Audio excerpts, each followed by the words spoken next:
Championship weekend in the SEC in recent years has typically meant this: Georgia, Bama. They have probably played more Titanic matchups on a national scale than any two programs going back to a national championship game match in 2017. We got Steve Merrill, as we always do here at the Voice of College Football.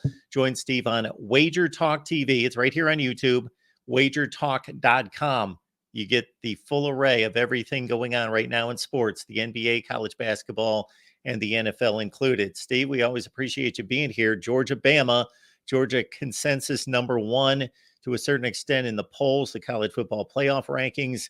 Bama had that early loss against Texas, but almost stumbled, needed to pull off a miracle in a rival game against Auburn last week to win by 3. And Bama is a 5.5-point underdog, an unfamiliar place for Nick Saban to be in the SEC championship game. Right, and on the surface, obviously, looking at Bama as a dog is always tempting.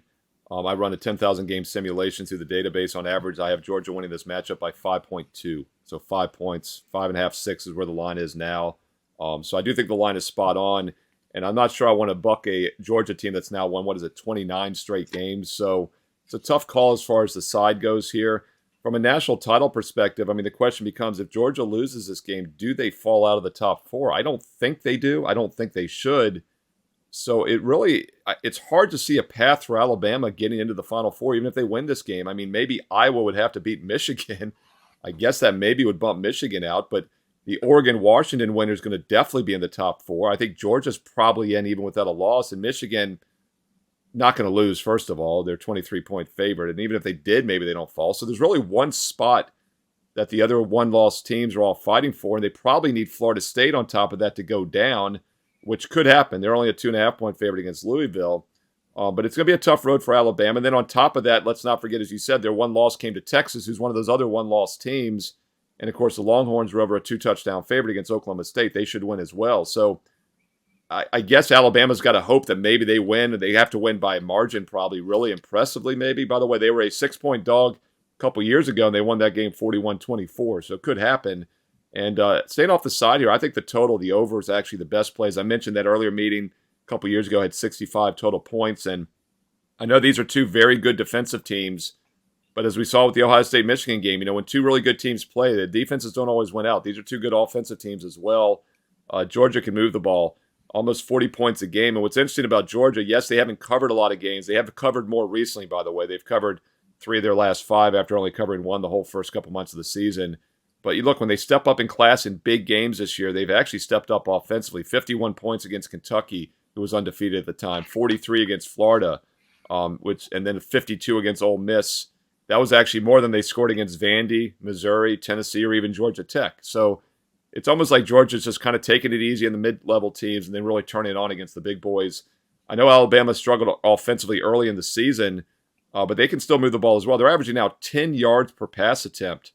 So if they're behind in this game, they definitely have some backdoor cover, late touchdown potential as well. I think over the total, over the 54.5 is the safest way to play this matchup. 4 common opponents in this one. I'll be producing a video, everyone, that will break down all the stats, not just the point differential. Decent to good teams. Kentucky 7-5, Tennessee 8-4, Ole Miss 10-2, Auburn at 6-6. Georgia beat Kentucky by 38. Bama beat them by 28. Georgia beat Tennessee by 28. Bama beat them by 14. Ole Miss, Georgia won the game by 35. Bama won by 14. And then Auburn, Georgia won by a touchdown, won by 7. Bama by 3. Total it all up, those 4 opponents. Georgia wins 108-point differential. Bama 59. In yardage, 992, the Georgia edge on those 4 opponents. Bama 314. Wow. Over 3 times as much yardage differential for Georgia in that. Yeah, and Mark, we talked about it. I invite people to go watch the Oregon-Washington preview for Friday night here on your channel as well. And we talked about, 7 common opponents between those teams. It was pretty night and day as well. But that jumps out to you. And on top of that, you can make an argument that Georgia was kind of cakewalking through the season, sleepwalking through some of the games this year as well. And it shows that they could turn it on when they want to. And you got to figure this would be a game they want to turn it on. And yeah, Bama didn't exactly step up well in class either. You mentioned those 4 games, very lackluster wins. And, of course, they lost to Texas as well. And I know, the polls don't penalize teams from, for winning. But yeah, Alabama should be penalized last week. They were a 2-touchdown favorite, and they were lucky to win the game. So it's really hard to see a scenario, even if they pull the upset here, that they get into that 14 playoff. But most likely, as you said, they don't pull the upset. Georgia's been the better team all season. For the second time consecutively, now 2 times in 3 years, if Auburn does just tactical right things in game management against Bama, they could have knocked their rival out of the college football playoffs and failed to do so. Steve Merrill, wagertalk.com is the place to be, folks. The money management system, NBA, college basketball, the NFL, he's got it all right there. And we always appreciate Steve stopping by, breaking down the big games for us. Steve, thank you so much.